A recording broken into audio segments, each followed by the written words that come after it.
जय हिंद, वंदे मातरम। साथियों, मध्य निषेध सिपाही की परीक्षा के लिए महा मैराथन जीके क्लास का आज दूसरा दिन है। और दोस्तों, जैसे कि कल भी हमने आपको बताया था, इस मैराथन जीके के क्लास में हम लोग केवल और केवल वीवीआई प्रश्नों को कवर करेंगे जो आपके एग्जाम में डायरेक्ट पूछे जा सकते हैं। तो चलिए इसी के साथ आज के इस क्लास को स्टार्ट करते हैं। तो जल्दी से आप सभी लाइव में जुड़ जाइए। सभी को गुड इवनिंग, गुड इवनिंग। तो चलिए फर्स्ट क्वेश्चन आपके सामने है। जितनी तीक्ष्ण आवाज़ उतनी ही ऊंची होगी उसकी स्थिरता, आवृत्ति, तरंग लंबाई या फिर डी तरंग वेग। बहुत ही शानदार लेवल का प्रश्न है। चलिए आप सभी लाइव चैट में फटाफट से आंसर बताएंगे। जितनी तीक्ष्ण आवाज़ उतनी ही ऊंची होगी उसकी। तो देखिए दोस्तों, पहले भी हमने आपको इस प्रश्न को बताया था। यहाँ पे पहले प्रश्न का आंसर जो ही बच्चे ऑप्शन बी बता रहे हैं उनका बिल्कुल सही जवाब है। जितनी तीक्ष्ण आवाज़ उतनी ही ऊंची होगी आवृत्ति। याद रखिएगा। तो यहाँ पे बी ऑप्शन आपका सही जवाब है। दूसरा प्रश्न है, किसके इलाज में कीमोथेरेपी का उपयोग किया जाता है। इस प्रश्न को आप सभी मार्क कर लीजिए, एग्जाम के लिए काफ़ी ज़्यादा इम्पोर्टेंट है। चलिए आप सभी आंसर बताएंगे। किसके इलाज में कीमोथेरेपी का उपयोग किया जाता है। तो यहाँ पे दूसरे प्रश्न का आंसर जो ही बच्चे ऑप्शन ए बता रहे हैं उनका बिल्कुल सही जवाब है। कैंसर के इलाज में कीमोथेरेपी का उपयोग किया जाता है। तीसरा प्रश्न है, जब एक श्वेत प्रकाश ग्लास प्रिज्म से गुजरता है तो निम्न में से कौन सा रंग सर्वाधिक अपरिवर्तित होता है। बिल्कुल आपको सोच समझकर आंसर बताना है। तो ध्यान दीजिए, जब श्वेत प्रकाश को एक ग्लास प्रिज्म से गुजारा जाता है तो कौन सा रंग सर्वाधिक अपरिवर्तित होगा। तो याद रखिएगा नीला। यहाँ पे ए ऑप्शन जो ही बच्चे दिए हैं बिल्कुल सही जवाब है नीला। आगे देखिए, साइनस वेनोसस किस प्रकार का रुधिर ले जाता है। बिल्कुल एक नंबर का प्रश्न है, फटाफट से आंसर कीजिए। साइनस वेनोसस ये किस प्रकार का रुधिर ले जाता है। तो याद रखिएगा ये अशुद्ध रक्त को ले जाता है। यहाँ पे बी ऑप्शन आपका सही जवाब है। अब देखिए एक प्रश्न यहाँ से बनता है, सीरा और धमनी। आपसे पूछा जाएगा सीरा में किस प्रकार का रक्त होता है। तो याद रखिएगा अशुद्ध रक्त। सीरा में अशुद्ध रक्त होता है जबकि धमनी में शुद्ध रक्त होता है। याद रखेंगे। रक्त का पीएच मान कितना होता है 7.4, जो कि क्षारीय प्रकृति का होता है। सत्यार्थ प्रकाश उपन्यास के लेखक कौन है। चलिए आप सभी 5 के लिए फटाफट से आंसर बताएंगे। और दोस्तों, प्रश्नों के साथ हम आपको जितने भी एक्स्ट्रा फैक्ट को बताएंगे आपको ध्यानपूर्वक सुनना है। एग्जाम में प्रश्न बनता है और साथ में आपका रिवीजन भी होगा।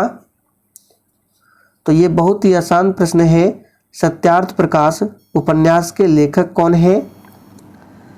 तो यहाँ पे 5वें प्रश्न का आंसर जो ही बच्चे ऑप्शन ए बता रहे हैं उनका बिल्कुल सही जवाब है दयानंद सरस्वती। इन्होंने 1875 में आर्य समाज की स्थापना की थी। याद रखिएगा, पूछा जाता है।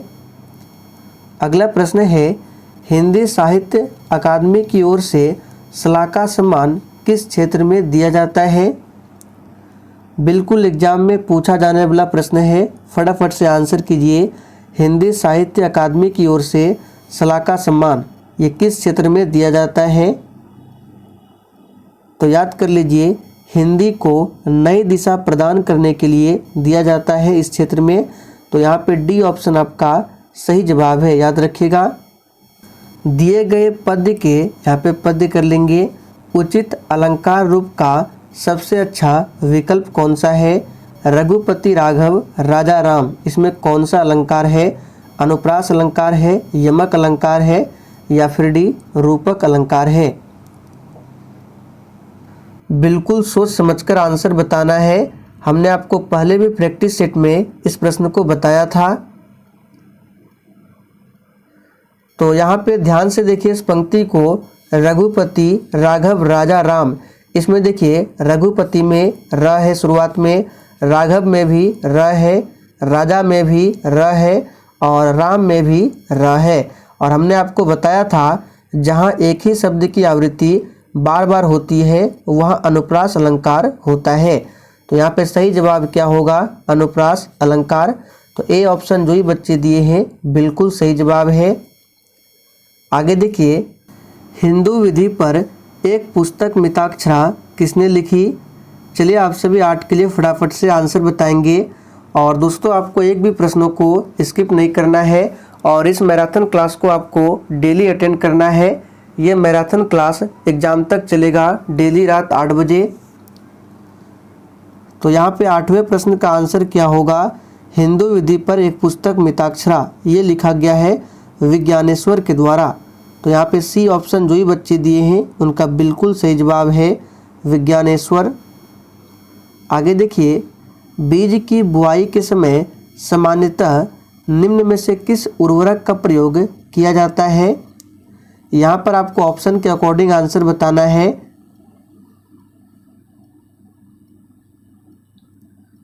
तो देखिए दोस्तों, इसमें प्रयोग किया जाता है नाइट्रेट का। नाइट्रेट का प्रयोग बीज की बुआई में किया जाता है जिससे पौधों में वृद्धि और फल लगने में मदद मिलती है। तो सही जवाब है नाइट्रेट। आगे देखिए, वॉशिंग सोडा जिसको धोने का सोडा भी कहा जाता है, ये क्या है? चलिए आप सभी 10 के लिए आंसर बताएंगे। वॉशिंग सोडा का रासायनिक नाम क्या है आपको बताना है। अब देखिए, इस प्रश्न में बच्चे अक्सर कन्फ्यूज रहते हैं। यहाँ पर उनको कन्फ्यूजन रहता है सोडियम कार्बोनेट आंसर होगा या सोडियम बाइकार्बोनेट। तो सही से याद कर लीजिए। देखिए, वॉशिंग सोडा इसका सामान्य नाम है धोने का सोडा और ये है सोडियम कार्बोनेट। तो यहाँ पे बी ऑप्शन जो ही बच्चे दिए हैं बिल्कुल सही जवाब है सोडियम कार्बोनेट। और सोडियम बाइकार्बोनेट का सूत्र क्या होता है? तो NaHCO3 और ये है खाने वाला सोडा। तो अंतर देख लीजिए, वॉशिंग सोडा सोडियम कार्बोनेट और खाने वाला सोडा सोडियम बाइकार्बोनेट, याद रखेंगे। कनिष्क ने किसको प्रोत्साहन दिया था? चलिए आप सभी 11वें प्रश्न के लिए आंसर बताएंगे।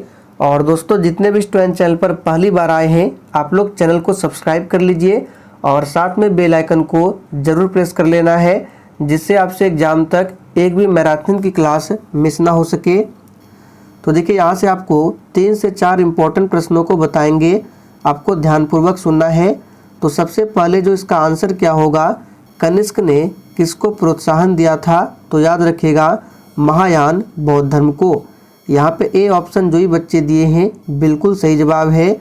और देखिए, आपको याद होगा कनिष्क के शासनकाल में ही चतुर्थ बौद्ध संगति का आयोजन होता है कश्मीर के कुंडल वन में और इस बौद्ध संगति के अध्यक्ष पूछा जाता है वसुमित्र, याद रखिएगा।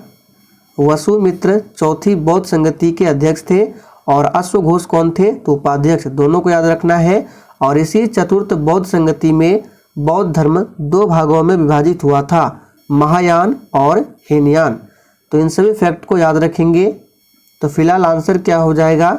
महायान बौद्ध धर्म।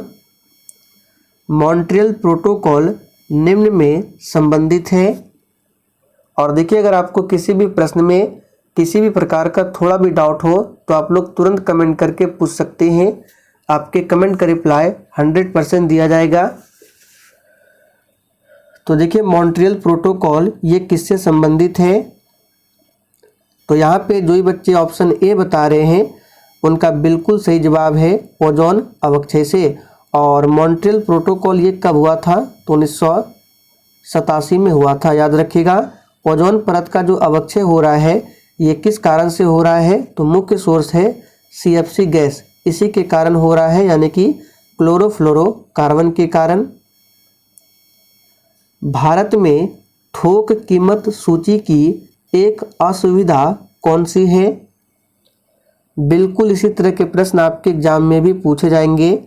चलिए आंसर बताएंगे। भारत में थोक कीमत सूची की एक असुविधा कौन सी है? तो देखिए, भारत में थोक कीमत सूची जिसको बोला जाता है होलसेल प्राइस, इसकी एक असुविधा यह है कि सेवा विभाग के लिए पर्याप्त नहीं है। तो यहाँ पे आंसर क्या होगा, वह सेवा विभाग के लिए पर्याप्त नहीं है, याद रखिएगा। और देखिए भारत में थोक कीमत सूचकांक के आधार पर ही महंगाई का निर्धारण किया जाता है, इसे भी ध्यान रखेंगे। नीली क्रांति किससे संबंधित है? बिल्कुल टॉप लेवल का प्रश्न है, फटाफट से आंसर कीजिए। नीली क्रांति किससे संबंधित है? तो दोस्तों नीली क्रांति मत्स्य उद्योग से संबंधित है। तो यहाँ पे डी ऑप्शन जो ही बच्चे दिए हैं बिल्कुल सही जवाब है, याद रखिएगा। हरित क्रांति पूछा जाता है, कृषि से संबंधित है। पीली क्रांति एक बार पूछा गया था, तो पीली क्रांति का संबंध है तिलहन दलहन उत्पादन से। भारत में किस किस्म की कॉफी का उत्पादन किया जाता है? ये प्रश्न आपके एग्जाम में एक बार पूछा जा चुका है, तो इसे याद कर लेंगे। भारत में किस किस्म की कॉफी का उत्पादन किया जाता है? तो याद रखिएगा अरेबिका किस्म।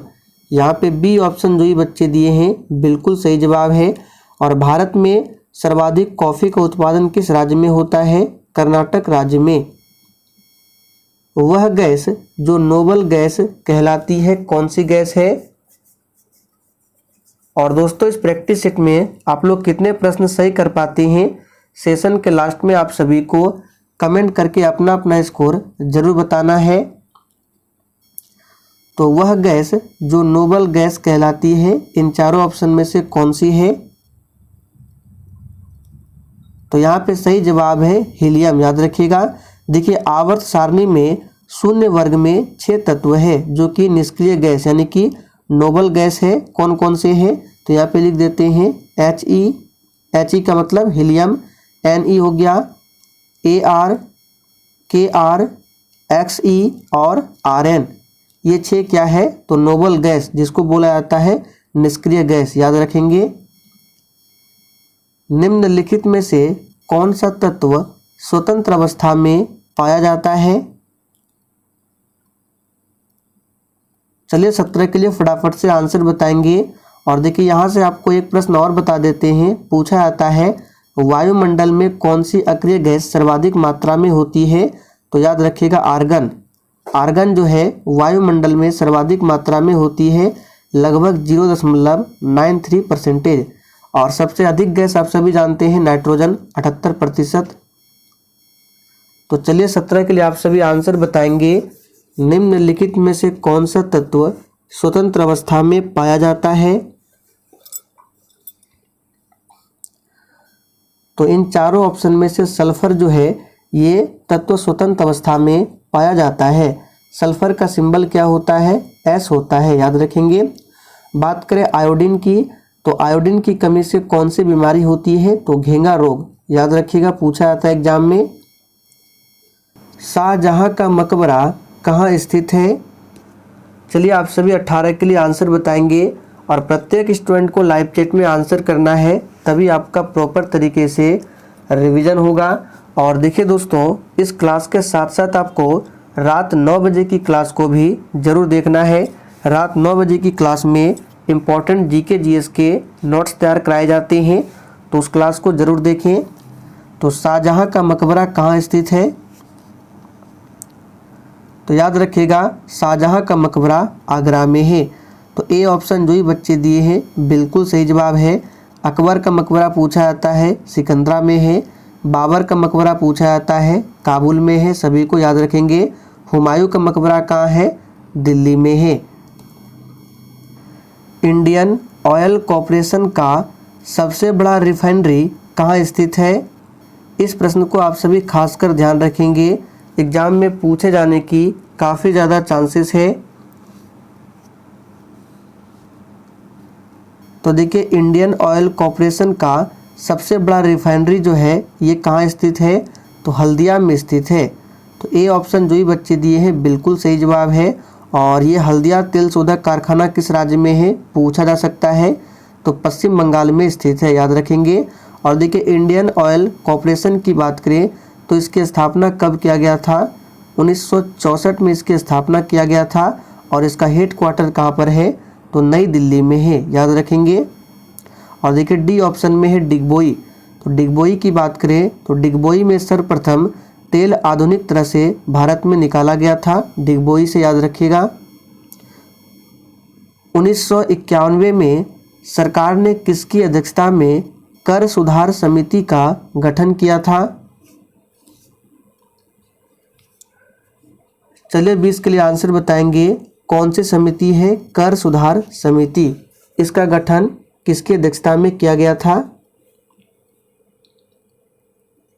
तो याद रखिएगा सही जवाब है डी ऑप्शन, राजा जे चलैया की अध्यक्षता में। एक पूछा जाता है नरसिम्हन समिति का संबंध किस क्षेत्र से है? तो बैंकिंग सेक्टर यानी बैंकिंग क्षेत्र से संबंधित है नरसिम्हन समिति, पूछा जाता है। और ये जो विजय केलकर समिति है ये किससे संबंधित है? तो ये जीएसटी से संबंधित है। किसके साथ मिलकर नीति आयोग ने महिला उद्यमों को बढ़ावा देने के लिए भागीदारी की है? चलिए किसके लिए फटाफट से आंसर बताएंगे। किसके साथ मिलकर नीति आयोग ने, नीति आयोग की स्थापना 1 जनवरी 2015 को होती है। इसके अध्यक्ष कौन है? स्वयं प्रधानमंत्री। उपाध्यक्ष कौन है? सुमन बेरी। और अभी हाल ही में बने हैं सीईओ कौन? तो BVR सुब्रमण्यम। तो यहाँ पे 21 का आंसर क्या होगा? तो जो भी बच्चे ऑप्शन डी बता रहे हैं बिल्कुल सही जवाब है। व्हाट्सएप के साथ मिलकर नीति आयोग ने महिला उद्यमों को बढ़ावा देने के लिए भागीदारी की है। निम्नलिखित में से कौन सा नाम पांडुपुत्र अर्जुन से संदर्भित है? चलिए 22 के लिए आप सभी फटाफट से आंसर बताएंगे। निम्नलिखित में से कौन सा नाम पांडुपुत्र अर्जुन से संदर्भित है? तो याद रखिएगा यहाँ पे सही जवाब है जनार्दन। देखिए जनार्दन जो है अर्जुन द्वारा श्री कृष्ण को कहा गया है। अगला प्रश्न है भारत में समानुपातिक प्रतिनिधित्व प्रणाली का उपयोग निम्न के चुनाव में होता है। चलिए 23 के लिए आंसर बताएंगे। समानुपातिक प्रतिनिधित्व प्रणाली का उपयोग किसके चुनाव में होता है? तो देखिए इसका उपयोग राज्यसभा के सदस्य, राज्यों के विधान परिषद के सदस्य और उपराष्ट्रपति के सदस्य में होते हैं।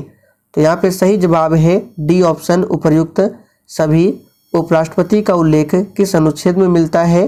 तो अनुच्छेद 63 में, इसे भी ध्यान रखेंगे। आगे देखिए हिमालय पर्वत श्रेणी का सर्वाधिक ऊंचाई पर स्थित दर्रा कौन सा है? चलिए आप सभी 24 के लिए फटाफट से आंसर बताएंगे। देखिए हिमालय पर्वत जो है ये भारत में सबसे नवीनतम पर्वत श्रेणी है और सबसे प्राचीनतम पूछे तो अरावली। तो यहाँ पे आंसर क्या होगा? काराकोरम दर्रा। जो भी बच्चे ऑप्शन सी बता रहे हैं बिल्कुल सही जवाब है काराकोरम दर्रा। रोहतांग दर्रा कहाँ है? हिमाचल प्रदेश में है। नाथुला आप सभी जानते हैं सिक्किम में है। और जोजिला दर्रा ये जम्मू कश्मीर में स्थित है। आगे देखिए गल्फ स्ट्रीम उत्पन्न होती है। चलिए 25 के लिए आंसर बताएंगे। गल्फ स्ट्रीम उत्पन्न होती है। तो देखिए गल्फ स्ट्रीम ये महासागरीय दबाव से उत्पन्न होती है। तो सही जवाब है सी ऑप्शन, महासागरीय दबाव। आगे देखिए विश्व की सबसे लंबी नदी कौन सी है? सबसे आसान प्रश्न है और यहाँ से आपको 3 से 4 इंपॉर्टेंट प्रश्नों को बताएंगे, सभी को ध्यानपूर्वक सुनना है। तो विश्व की सबसे लंबी नदी आप सभी जानते हैं नील नदी है। कौन सी नदी है? नील नदी। और देखिए अगर पूछे एशिया की सबसे लंबी नदी तो याद रखिएगा एशिया की सबसे लंबी नदी है यांगत्से नदी, जो कि ए ऑप्शन में दिया हुआ है। और भारत की सबसे लंबी नदी पूछे तो आप सभी जानते हैं गंगा है। प्रायद्वीपीय भारत की सबसे लंबी नदी पूछे तो गोदावरी है। इन सभी फैक्ट को ध्यान रखेंगे। बिहार का शोक किस नदी को कहा जाता है? आप लोग थोड़ा सा कमेंट करके बताइए। खाद्य संसाधन तथा यहाँ पे संसाधन होगा संचय द्वारा कौन से पोषक तत्व अधिकांश रूप से प्रभावित होते हैं? चलिए आप सभी 27 के लिए आंसर बताएंगे।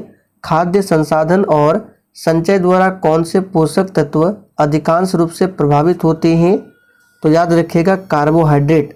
यहाँ पे बी ऑप्शन जो ही बच्चे दिए हैं बिल्कुल सही जवाब है कार्बोहाइड्रेट। कार्बोहाइड्रेट ये ऊर्जा का मुख्य स्रोत है। आगे देखिए, ग्रह अपने विभिन्न दूरियों पर गतिशील रहते हैं। चलिए आंसर बताएंगे किसके कारण ग्रह जो है अपने विभिन्न दूरियों पर गतिशील रहते हैं। प्रश्न को ध्यान से पढ़िए, बहुत ही आसान प्रश्न है। तो देखिए दोस्तों, ग्रह जो है अपने विभिन्न दूरियों पर गतिशील रहते हैं, इसका कारण है गुरुत्वाकर्षण तथा अपकेंद्रण बल। तो यहाँ पे आंसर क्या होगा? बी ऑप्शन, गुरुत्वाकर्षण तथा अपकेंद्र बल। यहाँ पे उप नहीं होगा, अपकेंद्र बल। आगे देखिए, सभी जैविक वातावरणीय प्रक्रिया के विभिन्न जलवायु तथा मौसमी दशाओं में किस परत पर, यहाँ पे परत होगा, किस परत पर उत्पन्न होती है? ट्रोपोस्फियर, आइसोस्फियर, एक्सोस्फियर या फिर स्ट्रेटोस्फियर। चलिए 29 के लिए आंसर बताएंगे। अब देखिए यहाँ पे नाम दिया हुआ है इंग्लिश में और यहाँ पे क्या पूछा जा रहा है? मौसम संबंधी जितनी भी घटनाएं घटित होती है वो किस मंडल में? तो हमने आपको काफ़ी बार बताया है क्षोभ मंडल में। किस मंडल में? क्षोभ मंडल में। लेकिन ऑप्शन में इंग्लिश में नेम दिया हुआ है तो क्षोभ मंडल को कहा जाता है इंग्लिश में ट्रोपोस्फियर, जो कि ए ऑप्शन में दिया हुआ है। तो इंग्लिश नाम को भी ध्यान रखेंगे। आगे देखिए, अलमाटी बांध किस नदी पर बना है? चलिए 30 के लिए फटाफट से आंसर बताएंगे। अलमाटी बांध किस नदी पर बना हुआ है? तो याद कर लीजिए, इंपॉर्टेंट प्रश्न है, कृष्णा नदी पर बना हुआ है। सी ऑप्शन जो ही बच्चे दिए हैं बिल्कुल सही जवाब है कृष्णा नदी पर। और यहाँ से पूछा जाता है नागार्जुन सागर परियोजना किस राज्य में है? तो याद रखिएगा आंध्र प्रदेश राज्य में है। तिलैया परियोजना पूछा गया था एक बार, तो बराकर नदी पर, याद कर लेंगे। तिलैया परियोजना किस नदी पर है? बराकर नदी पर। और किस राज्य में है? तो झारखंड राज्य में है। विश्व में सर्वाधिक व्यस्त समुद्री व्यापार मार्ग कौन सा है? चलिए आप सभी 31 के लिए आंसर बताएंगे। विश्व में सर्वाधिक व्यस्त समुद्री व्यापार मार्ग कौन सा है?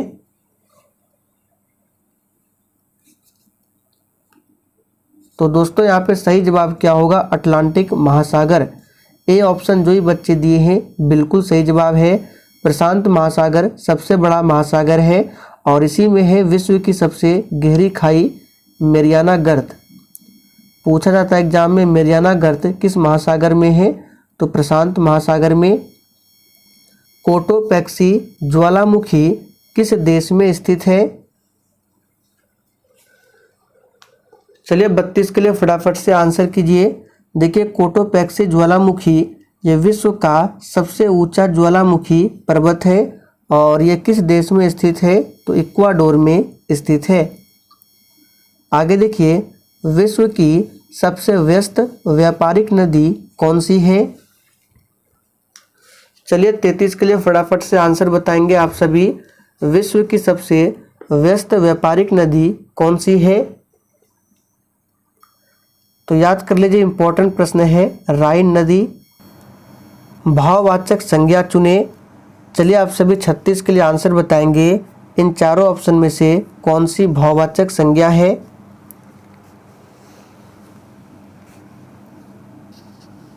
तो यहाँ पे आंसर क्या हो जाएगा? भाववाचक संज्ञा है यहाँ पे वकालत। देखिए वकील से बनता है वकालत, याद रखेंगे, और ये है भाववाचक संज्ञा। सुख दुख का सही समास चुने। चलिए 37 के लिए आंसर बताएंगे फटाफट से। देखिए सुख दुख का समास विग्रह क्या होगा? सुख और दुख, और जिस भी समासिक विग्रह में और आता है वो द्वंद्व समास होता है। तो यहाँ पे बी ऑप्शन आपका सही जवाब है। पतन का विपरीतार्थक शब्द चुनिए, यानी पतन का आपको विलोम बताना है, क्या होगा?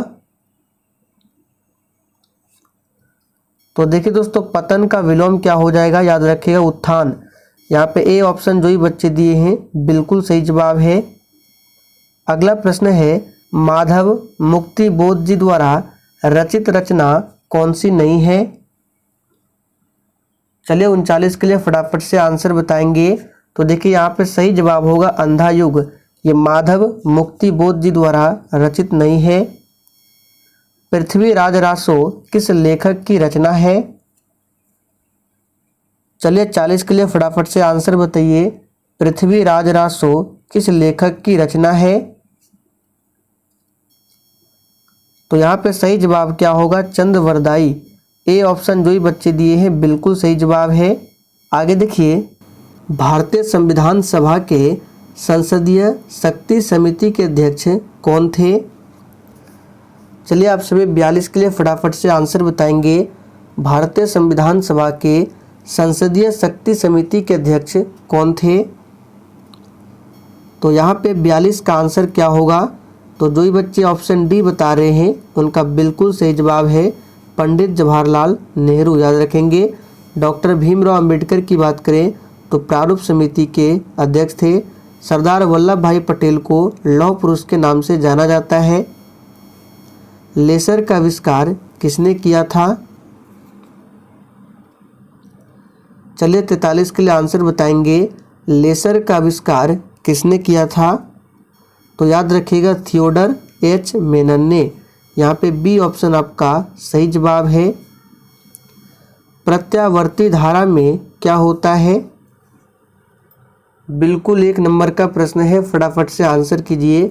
प्रत्यावर्ती धारा में क्या होता है? तो देखिए प्रत्यावर्ती धारा में सिर्फ धारा की दिशा बदलती है। तो यहाँ पे बी ऑप्शन जो ही बच्चे बता रहे हैं उनका बिल्कुल सही जवाब है। भारत का सर्वप्रथम स्वर्ण मुद्राएं चलाने वाले शासक कौन थे? चलिए 45 के लिए आंसर बताएंगे। देखिए यहाँ से आपको 2 से 3 प्रश्नों को ध्यान रखना है। अगर आपसे पूछे सबसे शुद्ध सोना का सिक्का किसने चलाया था? तो कुषाणों ने। और सबसे अधिक पूछे तो गुप्त ने। तो यहाँ पे आंसर क्या होगा? सर्वप्रथम पूछा जा रहा है तो भारतीय यूनानी। बी ऑप्शन जो ही बच्चे दिए हैं बिल्कुल सही जवाब है। और सबसे शुद्ध सोने के सिक्के कुषाण और सबसे अधिक गुप्तों ने। राष्ट्रीय पर्यावरण शोध संस्थान कहाँ पर स्थित है? चलिए 46 के लिए आंसर बताएंगे। और जिसने अभी तक सेशन को लाइक नहीं किया है फटाफट से आप सभी सेशन को लाइक करेंगे। तो राष्ट्रीय पर्यावरण शोध संस्थान ये कहाँ स्थित है? तो ये नागपुर में स्थित है। नर्मदा नदी का उद्गम स्थान कौन सा है? चलिए 47 के लिए आंसर कीजिए। नर्मदा नदी का उद्गम स्थान कौन सा है?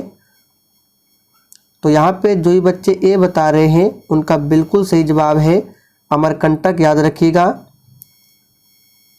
मलेरिया प्रभावित करता है।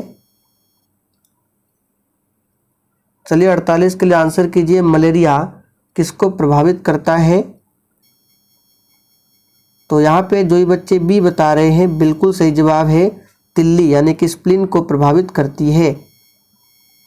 ओणम किस राज्य का प्रमुख त्योहार है? बहुत ही सिंपल प्रश्न है लेकिन एग्जाम में पूछा जाता है। आंसर बताएंगे। ओणम किस राज्य का प्रमुख त्योहार है? तो आप सभी जानते हैं ये केरल राज्य का प्रमुख त्योहार है। केरल राज्य में सबसे अधिक साक्षरता प्रतिशत है। याद रखना है। दादा साहेब फाल्के पुरस्कार पाने वाले प्रथम व्यक्ति कौन है? वेरी इंपॉर्टेंट प्रश्न है, इसको मार्क करके रखिए। दादा साहेब फाल्के पुरस्कार पाने वाला प्रथम व्यक्ति कौन है? तो याद रखिएगा देविका रानी। और दादा साहेब फाल्के पुरस्कार ये फिल्म के क्षेत्र में दिया जाता है। भारतीय संविधान में सर्वाधिक प्रभाव निम्न में से किसका माना जाता है?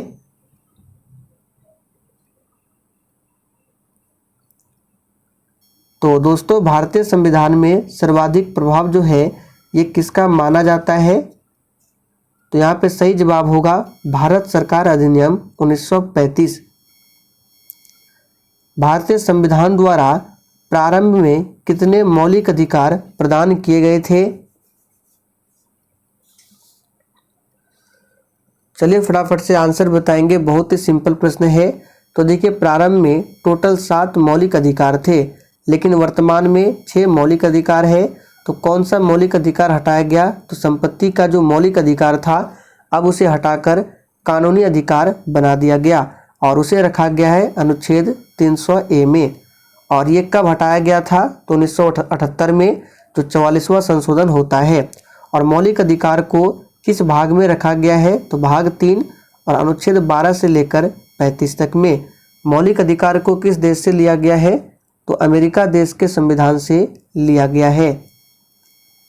राज्य के नीति निर्देशक सिद्धांतों में कौन सा गांधीवादी दर्शन पर आधारित नहीं है?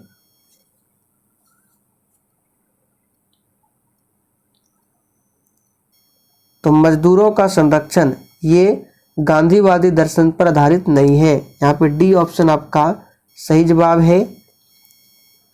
केंद्र सरकार किसकी सिफारिश के आधार पर भारत की समेकित निधि से राज्यों को सहायता अनुदान देती है? तो किसकी सिफारिश के आधार पर? याद रखिएगा, वित्त आयोग के सिफारिश के आधार पर। यहाँ पे ए ऑप्शन आपका सही जवाब है। वित्त आयोग के बारे में आर्टिकल 280 में बताया गया है और राज्य वित्त आयोग के बारे में अनुच्छेद 243(1) में बताया गया है। ध्यान रखेंगे, पहले वित्त आयोग का गठन कब हुआ था? 1951 में। और अध्यक्ष कौन थे? तो याद रखिएगा केसी न्योगी। वर्तमान में 15वां वित्त आयोग चल रहा है और अध्यक्ष कौन है? एन.के. सिंह। भारत में अवशिष्ट शक्तियां निहित की गई है।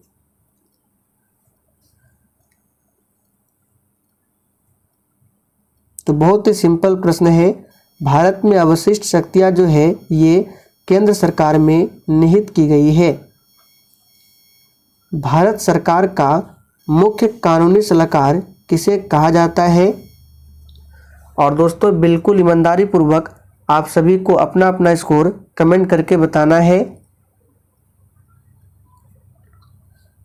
तो भारत सरकार का मुख्य कानूनी सलाहकार किसे कहा जाता है? तो याद रखिएगा भारत के महान्यायवादी को। यहाँ पे सी ऑप्शन आपका सही जवाब है। भारतीय संविधान के किस भाग में केंद्र शासित प्रदेशों के बारे में बताया गया है? चलिए 57 के लिए फटाफट से आंसर बताएंगे। तो किस भाग में केंद्र शासित प्रदेशों के बारे में बताया गया है? भाग 8 में। इलेक्ट्रॉन का एंटी पार्टिकल होता है। चलिए 58 के लिए फटाफट से आंसर बताइए। इलेक्ट्रॉन का एंटी पार्टिकल होता है तो ये होता है पॉजिट्रॉन। यहाँ पे बी ऑप्शन आपका सही जवाब है। आप लोग कमेंट करके बताइए पॉजिट्रॉन की खोज किसने किया था? प्रोटॉन का खोज किसने किया था? न्यूट्रॉन का खोज किसने किया था? इन सभी का आंसर आपको कमेंट बॉक्स में बताना है। हमने आपको बहुत बार बताया है। धुआं किस प्रकार के विलयन का उदाहरण है? इस प्रश्न को आप सभी मार्क कर लीजिए, एग्जाम के लिए काफ़ी ज़्यादा इम्पोर्टेंट है। धुआं किस प्रकार के विलयन का उदाहरण है? तो यहाँ पर जो भी बच्चे ऑप्शन बी बता रहे हैं उनका बिल्कुल सही जवाब है। गैस में ठोस का विलयन है धुआं। आगे देखिए, किस वर्ष में संयुक्त राष्ट्र ने 2 अक्टूबर को अंतर्राष्ट्रीय अहिंसा दिवस के रूप में घोषित किया था?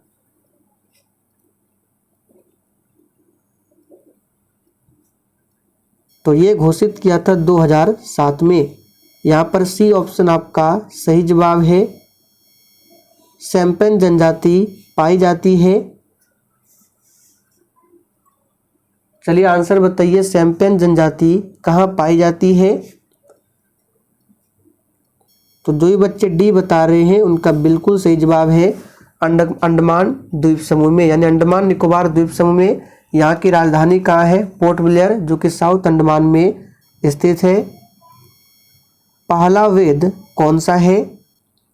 देखिए टोटल वेद 4 है, जिसमें पहला वेद बताना है आपको कौन सा है। तो यहाँ पे सही जवाब है डी ऑप्शन, ऋग्वेद। यह सबसे पुराना वेद है और अथर्ववेद ये सबसे बाद का वेद है। सामवेद को भारतीय संगीत का जनक माना गया है? इनमें से कौन भारतीय संविधान सभा का अध्यक्ष था? अब देखिए यहाँ पे बोला गया इनमें से कौन, इन्हीं चारों में से बताना है। तो देखिए संविधान सभा की जो प्रथम बैठक होती है 9 दिसंबर 1946 को, इसमें अध्यक्ष चुना गया था अस्थायी डॉक्टर सच्चिदानंद सिन्हा को, लेकिन ऑप्शन में डॉक्टर सच्चिदानंद सिन्हा नहीं है। ठीक 2 दिन बाद यानी 11 दिसंबर 1946 को संविधान सभा की दूसरी बैठक होती है और इसमें अध्यक्ष बनाया गया था डॉक्टर राजेंद्र प्रसाद को। तो यहाँ पे सही जवाब है ए ऑप्शन। दक्षिण गंगोत्री क्या है? चलिए 65 के लिए आंसर बताइए, दक्षिण गंगोत्री क्या है? तो यहाँ पर 65 का आंसर क्या हो जाएगा, याद रखिएगा, अंटार्कटिका में भारतीय शोध केंद्र है दक्षिण गंगोत्री। यहाँ पर सही कर लेंगे, अंटार्कटिका में। सूनहर जोड़ती है, इस तरह से है सूनहर। चलिए फटाफट से आंसर बताएंगे, सूनहर किसको जोड़ती है? तो यहाँ पे 66 का आंसर क्या हो जाएगा, सुपीरियर और यूरोन को जोड़ती है सूनहर। संपत्ति में मौलिक अधिकार को कब समाप्त किया गया? चलिए आंसर बताएंगे, संपत्ति के मौलिक अधिकार को कब समाप्त किया गया? तो अभी हमने आपको थोड़ी देर पहले बताया था 44वां संशोधन जो कि 1978 में हुआ था। तो यहाँ पे सही जवाब है ए ऑप्शन। सामान्य कार्य के लिए समान वेतन भारत के संविधान में सुनिश्चित किया गया है। ये मौलिक अधिकार है, नीति निर्देशक सिद्धांत है, मौलिक कर्तव्य है या आर्थिक अधिकार है? तो ध्यान दीजिए, समान कार्य के लिए समान वेतन ये जो है राज्य के नीति निर्देशक सिद्धांतों का अंग है। तो यहाँ पे सही जवाब है बी ऑप्शन। राज्य के नीति निर्देशक सिद्धांत को आयरलैंड देश के संविधान से लिया गया है और इसे रखा गया है भाग 4 और अनुच्छेद 36 से लेकर 51 तक में।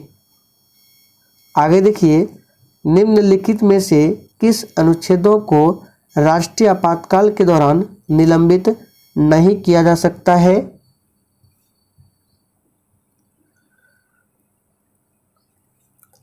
तो किन आर्टिकलों को राष्ट्रीय आपातकाल के दौरान निलंबित नहीं किया जा सकता है? तो याद रखिएगा अनुच्छेद 20 और 21 को। यहाँ पे डी ऑप्शन जो ही बच्चे दिए हैं बिल्कुल सही जवाब है, इम्पोर्टेंट प्रश्न है, याद रखिएगा। भारत में पहली बार लोक सेवा आयोग की स्थापना जिस अधिनियम से हुई वह कौन सा था? तो यहाँ पे सही जवाब क्या होगा, Government of India Act 1919। C option जो ही बच्चे दिए हैं बिल्कुल सही जवाब है। तो दोस्तों आज के लिए इतना ही। सेशन पसंद आया हो तो सभी लोग सेशन को लाइक करें और अधिक से अधिक सेशन को दोस्तों के साथ जरूर शेयर करें।